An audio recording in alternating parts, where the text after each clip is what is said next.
안녕하세요. 시흥교회 청년부를 맡고 있는 심상익 목사입니다.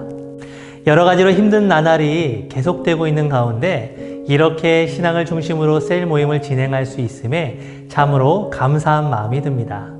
이 시간을 통해서 다시 하나님께 나아가는 우리 공동체가 되도록 함께 기도할게요. 이번에 우리는 열왕기서를 중심으로 말씀을 보려고 합니다. 남과 북으로 나뉘어진 이스라엘 왕국에 등장한 수많은 왕들에 대한 이야기를 함께 나눠보려고 해요. 이렇게 말씀을 전함에 있어서도 도움을 받은 책이 있는데요. 바로 한원 목사님의 왕들의 이야기라는 책입니다. 이 책을 주 교재로 사용하면서 진행할 예정인데요. 우리 공동체 형편에 맞게 조금은 수정해서 함께 나눌 생각입니다. 많이 기대해 주시고 좋은 시간으로 함께 해 주셨으면 좋겠습니다. 하나님의 리더십 코드. 우리가 이스라엘 왕들에 대한 이야기를 알아보기에 앞서서 반드시 알아야 될 내용이 있습니다. 이미 수백 년 전에 하나님께서 이스라엘 백성들에게 왕에 대한 말씀을 전해 주셨다라는 사실인데요. 그냥 어쩌다 전하신 게 아니라 모세라는 지혜로운 지도자를 통해서 광야에 있는 백성들에게 아주 정확하게 하나님께서 원하시는 왕의 모습을 말씀해 주신 것이죠. 그 내용은 구약성경 신명기 17장에 아주 자세하게 기록되어 있어요. 이 말씀은 하나님께서 이스라엘을 다스리는 왕이라면 이렇게 해야 한다라고 성경 말씀을 통해 아주 구체적으로 지시하고 있는 유일한 말씀이죠. 그런데 이 말씀의 내용을 가만히 살펴보면 단순히 이스라엘을 다스리던 왕에게만 해당되는 말이 아니라 지금 현 시대를 살아가고 있는 수많은 리더들에게 해당되는 말씀이기도 하죠. 무엇보다 이 세상에서 빛과 소금의 역할을 감당해야 하는 우리가 하나님께서 원하시는 그 리더십이 무엇인지 잘 알 수 있게 해주는 그런 말씀이라는 생각이 들었습니다. 그래서 먼저 열왕기서의 그 말씀을 보기 전에 이 신명기 17장에 기록된 왕에 관련된 말씀을 2주에 걸쳐서 함께 나눠보려고 합니다. 일종의 프리퀄이라고 할까요? 불완전한 인간, 불완전한 정치. 신명기의 말씀을 잠시 알아보면 이스라엘 백성들이 아직 광야에 있을 때 들었던 말씀이죠. 그런데 모세가 문득 이 이스라엘 백성들에게 미래에 일어날 수 있는 상황에 대해 말씀하고 있는 거예요. 신명기 17장 14절의 말씀을 보면 미래의 백성들이 이 가나안 땅에 들어가서 아주 만약에 왕을 세워야겠다라는 생각이 나게 되거든 그런 경우를 말하고 있는 것이죠. 즉 왕을 세우고자 하는 것이 하나님의 뜻으로부터 시작된 것이 아니라 백성들의 요청에 의해서 시작될 것이라고 말씀하고 계시는 겁니다. 실제로 이스라엘 백성들은요, 광야에서 훈련받을 때만 해도 아무 소리 없이 하나님의 리더십에 순종했던 사람들이었어요. 그런데 가나안 땅에 들어가서 자리를 잡고 이제 조금 안정이 될 만하니 하나님에게 직접 다스림을 받는 것이 아니라 이웃 나라들처럼 왕을 세우고 싶어 했다라는 겁니다. 사람이 연약해서 눈에 보이는 하나님 같은 존재, 즉 자기들이 믿고 의지하고 따를 수 있는 리더를 갖고 싶다라고 이야기하는 거죠. 그런 점에서 인간이란 참으로 희한한 존재라는 생각이 들어요. 남의 밑에 있기 싫어하면서도 한편으로는 어떤 강력한 자가 자신의 인생을 조금 이끌어줬으면 하고 바라니 말이죠. 그러니 왕을 세우는 일이 하나님께서 원하신 일이 아니라 인간들의 간청이 워낙 끈질겨서 하나님이 마지못해 허락해 주신 것뿐이라는 점을 꼭 기억해 주셨으면 좋겠습니다. 자, 그렇다면 하나님께서 왜 왕을 세우는 것에 이렇게 부정적이실까요? 인간의 리더십은 불완전하기 때문입니다. 인간은 왕을 원했지만 우리가 역사적으로 봤을 때는요, 왕들은 항상 백성들에게 기쁨보다는 실망을 많이 안겨주게 됩니다. 그러므로 세상의 그 어떤 왕에 대해서도 지나친 환상을 가져서는 안 된다라는 것을 꼭 기억해 주세요.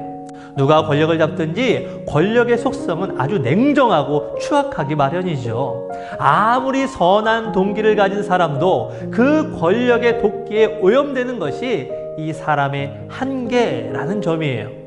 분명히 리더를 하기 전만 해도 너무나 괜찮은 사람이었는데 리더가 되면서 완전히 바뀌는 사람들을 우리는 흔하게 보게 됩니다.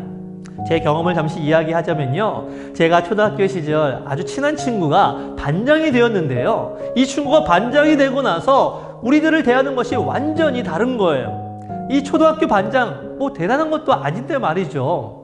그런 것처럼 어떤 사람이 정부나 회사와 같은 이 대형 조직의 보스가 되면 이전과 너무 다른 모습이 되는 것을 우리는 흔히 볼 수 있게 됩니다.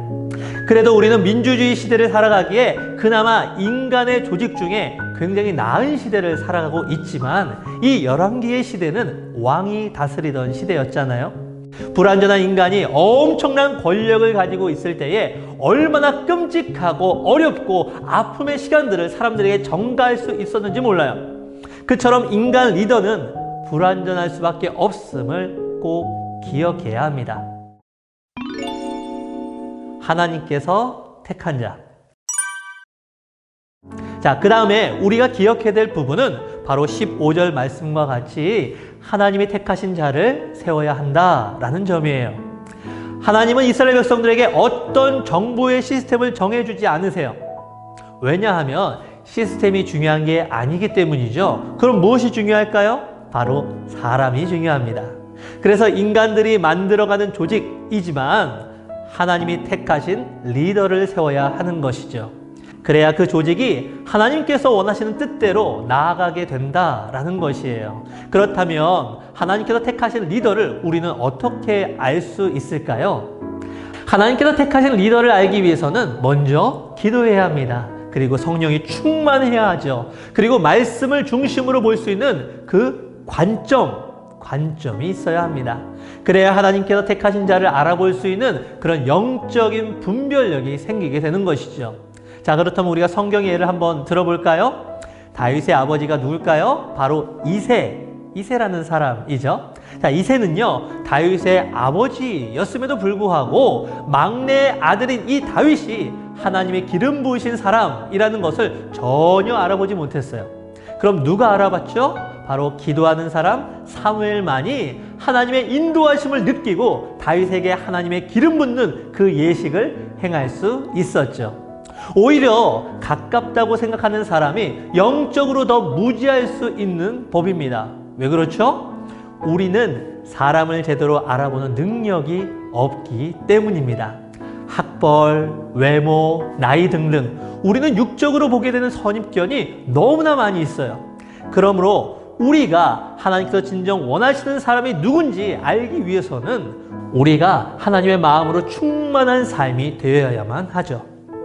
15절 말씀에 또 한 가지 주목할 부분이 있습니다. 바로 내 형제 중에서 한 사람, 즉 이스라엘 사람을 세우라 라고 하신 것이죠.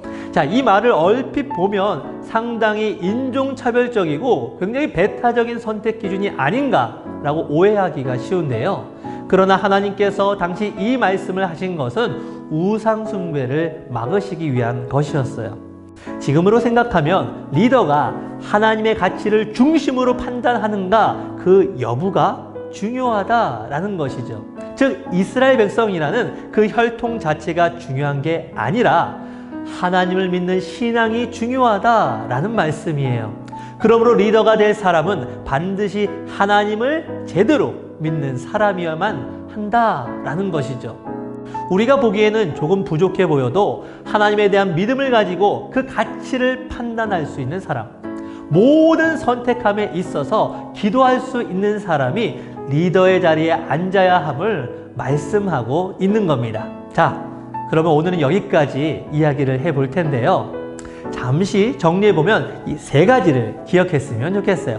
첫 번째, 사람은 불완전할 수밖에 없으므로 사람에게 완벽한 리더의 환상을 가져서는 안 된다. 자, 두 번째, 하나님의 택하신 리더를 알아보기 위해서는 하나님의 마음으로 충만한 삶이 되어야 한다. 즉 기도하고 말씀 보고 성령의 충만한 모습을 말이죠. 자, 마지막 세 번째, 리더는 하나님의 가치를 중심으로 판단하는 사람이 되어야 한다. 자, 그럼 우리 이 시간 함께 나눌 질문 2가지를 함께 나눠보겠습니다. 그 첫 번째는요, 지금까지 내가 생각했던 좋은 리더의 조건이 무엇인지 함께 이야기해 봤으면 좋겠어요.